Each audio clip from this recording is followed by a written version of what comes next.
that I probably won't be seeing many of you for a long, long time. So I just want to go ahead and take this opportunity to ruin my reputation. Everyone smile.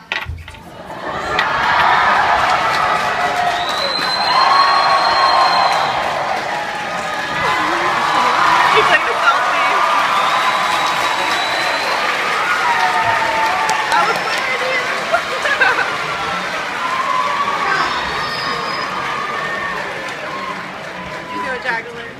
But really, I think it's worth recognizing that this is perhaps the first, last, and only time that we've all collected together in this room like this. And I know that I didn't quite realize it when I started writing this speech 2 weeks ago. And I know that I didn't realize it when I was finishing this speech 2 nights ago, but we're graduating today. Right now. Whatever happens after this, we made it.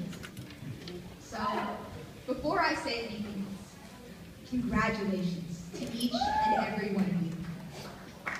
Now,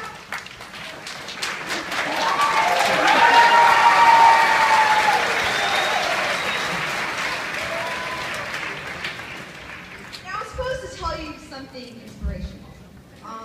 So they say that you should write what you know.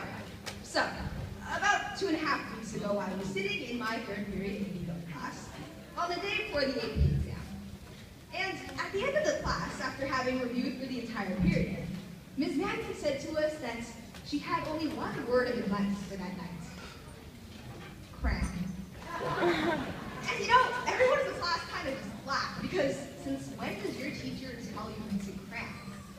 And I'm pretty sure she was just telling us to study as much as possible that night, but because this is a graduation speech, and because I don't want to actually endorse cramming for tests, I'm going to turn this into an overreaching metaphor. In life, there are no finals that we can really prepare for in advance. Life is the final. And so today, because we're short on time, and because I was too indecisive to choose one piece of life advice to give, we are going to cram for the Over the course of the last 4 years, we've all learned invaluable lessons from our circumstances and from each other. Last week, I asked a few of you what the greatest lesson you learned in high school is. Here are 3 of the lessons that I learned, that you've told me. First, change happens. Be prepared for it. I think that this is pretty self-explanatory. Life doesn't exist in a vacuum. We are constantly affected by and affect the things around us. This means that we should first of all be okay with the change that happens in our lives and not let others bring us down. But it also means that we need to be aware of how our actions and our attitudes, the things that we say and do will change the world, even if in very small ways. And we all have the responsibility to do our best to make sure that those changes are for the better and not for the worse.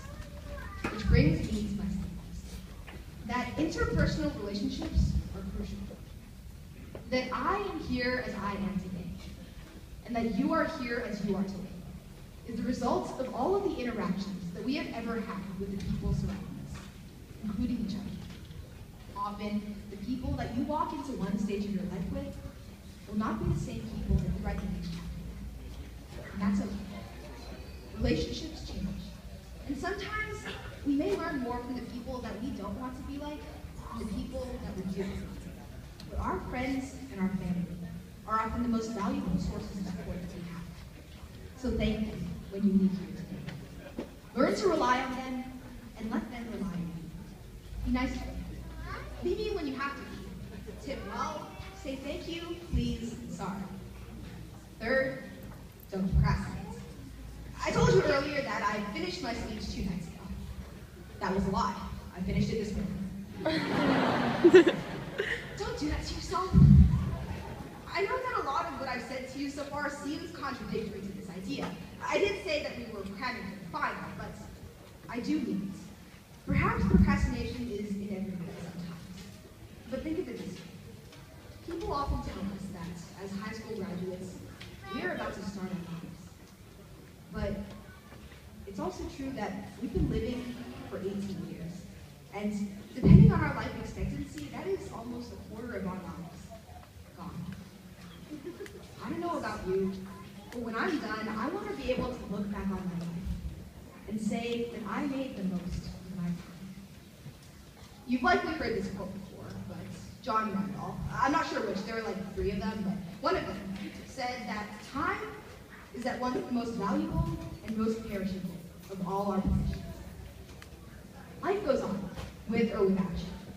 So don't be afraid to say no to the things that you don't want to waste your time on, and say yes to the things that you want to spend your life on. And so, to avoid wasting any more of your time, I'm just going to go ahead and say, before I end the speech, thank you for listening to me. Please don't hate me for taking up this much time, and sorry if you were blinking during the picture I took. Thank you all for the lessons that you taught me in the last 4 years. Congratulations to the graduating class of 2014. And you all have amazing